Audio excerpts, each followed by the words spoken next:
Good morning, students. We have already started the unit Introduction to Computer Networks.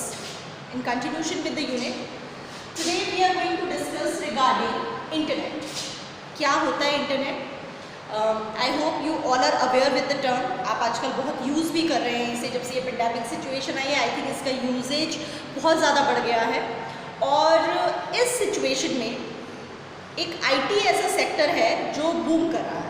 That means हर एक काम बंद है, but इस sector का काम और ज़्यादा बढ़ गया है, either in a form of e learning और in a form of business anything. ठीक है, तो इंटरनेट के बारे में पढ़ेंगे. इंटरनेट क्या होता है, आपने कुछ डिटेल्स इसके बारे में पहले भी स्टडी की हुई होगी कि US की एक डिफेंस अकेडमी थी जो एक प्रोजेक्ट पे काम कर रही थी, और उन्होंने उस प्रोजेक्ट का नाम ARPANET रखा था.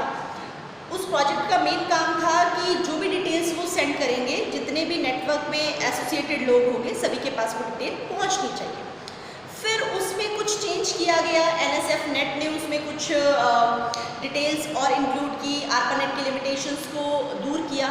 फाइनली 1991 में उन दोनों की आइडियोलॉजीज़ को यूज़ करके, NSF नेट और ARPANET के आइडियोलॉजीज़ को यूज़ करके इंटरनेट नेम दिया.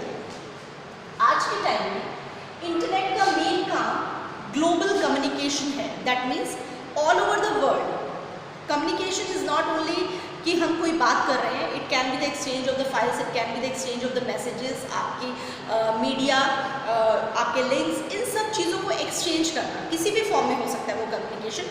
तो ऑल ओवर द वर्ल्ड, या फिर आप कह सकते हैं ग्लोबली जो कम्युनिकेशन पॉसिबल है, is because of the internet. दूसरा काम, ये जो ग्लोबल कम्युनिकेशन हो रहा है वो कैसे हो रहा है. Global communication is possible only because कि यहाँ पे थाउजेंड्स ऑफ इंडिविजुअल नेटवर्क्स आपस में कनेक्टेड है. हर छोटे छोटे, चाहे आप लैन सेटअप कहें, मैन सेटअप कहें, या कोई एक टोपोलॉजी कहें, तो उसमें आपने छोटे छोटे नेटवर्क सेटअप बनाए हुए हैं. उन नेटवर्क सेटअप को फिर हमने कंबाइन किया हुआ है, उनके थ्रू ये ग्लोबल कम्युनिकेशन पॉसिबल हो रहा है. तो इसका काम है इंडिविजुअल नेटवर्क्स को कंबाइन करना. अब ये जो कॉम्बिनेशन हुआ, हमने ग्लोबल कम्युनिकेशन किया और नेटवर्क्स को आपस में कनेक्ट किया, तो वहाँ पे हमें कुछ ना कुछ प्रोटोकॉल तो यूज़ करना भी पड़ा होगा, तभी ये पॉसिबल हुआ. तो जो प्रोटोकॉल मेनली यूज़ होता है दैट इज TCP/IP, जिसका मतलब है ट्रांसमिशन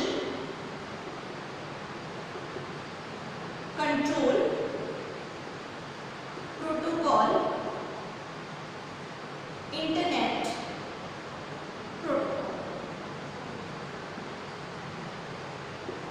मतलब इंटरनेट पर जो ट्रांसमिशन हो रहा है, डेटा का एक्सचेंज हो रहा है, उसको कैसे हमें कंट्रोल करना है, कैसे लिमिट करना है, कितना डेटा ट्रैवल होगा, ये इन सभी चीज़ों का कंट्रोल किसकी वजह से है, TCP/IP. और जब हमारे थाउजेंड्स ऑफ नेटवर्क कनेक्ट हो रहे हैं, ग्लोबल कम्युनिकेशन हो रहा है, तो ये कह सकते हैं कि ये हमें जो डेटा का एक्सेस है वो भी ग्लोबली प्रोवाइड करता है. उसके लिए भी कोई लिमिटेड रेंज नहीं है कि अगर if I want to search something तो मुझे एक पर्टिकुलर सर्वर या रीजन से ही डेटा मिलेगा. वो भी हमें ग्लोबल एक्सेस देता है. That means either you want to send और यू वांट टू रिसीव. जो एक्सेस है हमारा दैट इज ग्लोबल. तो ये कुछ चीज़ें हैं इंटरनेट के बारे में जो आपको ध्यान रखनी है. प्रोटोकॉल TCP/IP यूज़ हो रहा है, बहुत सारे नेटवर्क्स कनेक्टेड हैं, इस तरीके से. यूजेस आप अवेयर ही होंगे. वैसे मैंने कुछ यूजेस लिखे हैं जहाँ पे नया रिसर्च हो रहा है, कुछ नई चीज़ फाइंड आउट करनी है, वहाँ पे इंटरनेट का मेजर रोल है. गेमिंग सेक्टर में आजकल इंटरनेट का मेजर रोल है.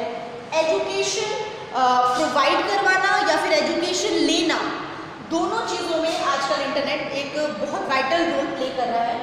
ईमेल हो गए, दैट मीन्स कम्युनिकेशन है, एक्सचेंज ऑफ द इंफॉर्मेशन है. Either you want to download something, आप कुछ अपलोड करना चाहते हैं, आप कहीं बुकिंग करवाना चाहते हैं, कोई मेडिकल रिलेटेड कुछ इन्फॉर्मेशन चाहिए, तो वो सारी चीज़ें हमें किस पर अवेलेबल है, इंटरनेट पर. इसके अलावा एंडलेस यूजेस हो गए हैं वैसे आजकल तो, बट मैंने कुछ यहाँ पे मेंशन किए हैं. इसके बाद कुछ टर्म्स जो इंटरनेट पर यूज़ किए जाते हैं. One is www, then we have chat और देन वी हैव ईमेल. और भी हमारे पास टर्मिनोलॉजीज हैं, वो हम लेटर ऑन डिस्कस करेंगे. www that is world wide web. आपने देखा होगा जब भी आप किसी वेबसाइट पर लॉगिन कर रहे हैं तो आप www यूज़ करें चाहे ना करें, हर एक के आगे ऑटोमेटिकली www यूज़ हो जाता है। जैसे मैंने लिखा google.com तो आपके पास क्या रिफ्लेक्ट होगा, www.google.com। मैंने लिखा gmail.com तो आपके पास www.gmail.com। तो क्या रीज़न है, हर एक वेबसाइट के साथ ये क्यों ऐड हो रहा है, क्या ऐसा बेनिफिट है या क्या ऐसी सर्विस ये www प्रोवाइड करवा रहा है। एक्चुअली क्या था कि जब इंटरनेट बना, हमने वेबसाइट्स वगैरह पे लॉगिन किया तो हम सिर्फ टेक्सचुअल डेटा मतलब टेक्स्ट बेस्ड डेटा ही एक्सचेंज कर पाते थे, आइदर सेंड और रिसीव। बट टाइम में हमने अपना जो डेटा है उस पर मल्टीमीडिया फाइल्स यूज़ की, मतलब ऑडियो किया, वीडियो ऐड किया, हाइपर लिंकिंग की।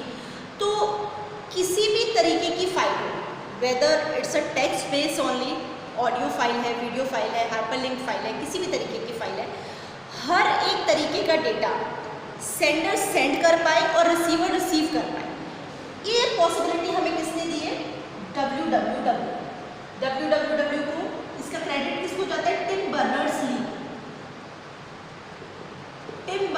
ली ने इसे इंट्रोड्यूस किया, जिसकी हेल्प से आज हम हर तरीके का data, text based, multimedia based data send और रिसीव कर सकते हैं। इसी वजह से हर एक वेबसाइट के आगे ये यूज़ किया जाता है। Then chat means any online textual conversation, ठीक है। आप व्हाट्सएप के थ्रू भी कर सकते हैं, आप फेसबुक पे भी करते हैं, यू हैव मैसेंजर। तो किसी भी मीडियम के थ्रू इंटरनेट से कनेक्ट करने पर जब हम अपना टेक्सचुअल कॉन्वर्सेशन कैरी ऑन करते हैं तो उसे हम कहते हैं चैट। ये एक तरीके की सर्विस है जो हमें इंटरनेट प्रोवाइड कर रहा है, ठीक। उसके बाद है email, this is again a service. Chatting generally जब हम करते हैं तो इट्स गुड कि दोनों पार्टीज जो है वो ऑनलाइन हो, otherwise you can send your message. Email में कोई मैंडेटरी नहीं होता, you can send your message to the recipient और द सेंडर, दोनों का सेम टाइम पे ऑनलाइन होना ज़रूरी नहीं है। हम इस पर अटैच कर सकते हैं अपने डेटा को, मतलब बॉडी पे लिखने के साथ साथ अगर आपकी कोई फाइल है उसको भी हम इसमें अटैच करके सेंडर को सेंड कर सकते हैं। एक ही टाइम पे एक ही डेटा नंबर ऑफ पर्सन्स को सेंड किया जा सकता है। सो ये उसके आगे कुछ फीचर्स हैं, तो this is again a service which is available. और आप कह सकते हैं सबसे सिंपलेस्ट और फॉरमोस्ट सर्विस जो हमें मिली दैट इज़ ईमेल। और आजकल की जितनी एप्लीकेशन आ रही है वहाँ पे हमें चैट की फैसिलिटी भी प्रोवाइडेड है। तो ये कुछ सर्विसेज के इंटरनेट की इंट्रोडक्शन और ये कुछ सर्विसेज जो हमने इंटरनेट की थी। लेटर ऑन हम और कुछ टर्म्स, जैसे अभी मैंने सर्विसेज बताई, तो कुछ टर्म्स और सर्विसेज जो और अवेलेबल है that we will do in a next video.